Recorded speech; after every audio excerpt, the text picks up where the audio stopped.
几年后流行的厨房，厨房门只能开着开，老婆搬个东西进出，总是蹑手蹑脚，非常不方便。老婆恼怒，直接踢碎了这2扇推拉门。不如这样的：一，找二舅妈借个铁锄头敲碎旁边的非承重墙体，扩大门洞空间，简单做个拱形门洞，极窄铝合金包边。厨房里面顶上提前暗藏吊轨轨道，安装3扇联动吊轨推拉门，做饭时关上，隔绝油烟。平时打开空间更开阔，就算是老婆在这里开心的蹦蹦跳跳，空间也足够大。2，厨房地面不贴小块砖，逢多藏油纳垢，每次害苦了打扫卫生的老公，不如餐厅地砖通铺到厨房，空间开阔了，老公打扫卫生更轻松。3，冰箱柜体外露，上面空间浪费还容易藏油垢，不如做个冰箱柜，不常用大件锅具随手放，关上门隔绝油烟。冰箱柜不要侧板，方便清理吊轨门底下的卫生。角落不做转角柜，关键里面的东西不好拿，不如拆掉角落的吊柜和地柜，用5角高柜做连接，层板用方管做龙骨。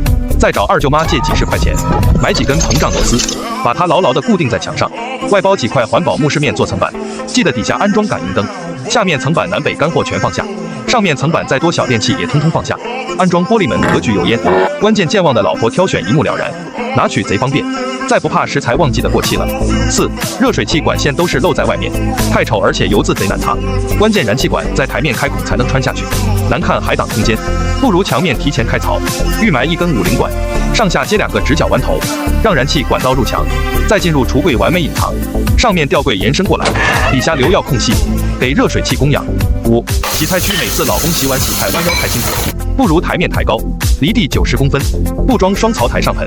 四周打胶的位置，遇水容易发霉发黑，直接改成大单盆，铁锅都能在里面翻跟头。记得窗台位置不再保留，台面延伸到窗台，关键勤快老公洗菜洗水果再也不累腰了，刷盘子台面也更宽敞。水槽下面记得预留插座，安装垃圾处理器，垃圾通通粉碎，冲走下水管不堵塞，净水器不能少，空间不拥挤，橱柜底下更干净。6，也许你感觉这个设计还不错，以后也不希望被中间商赚差价，那就进入主页查看更多更好的设计。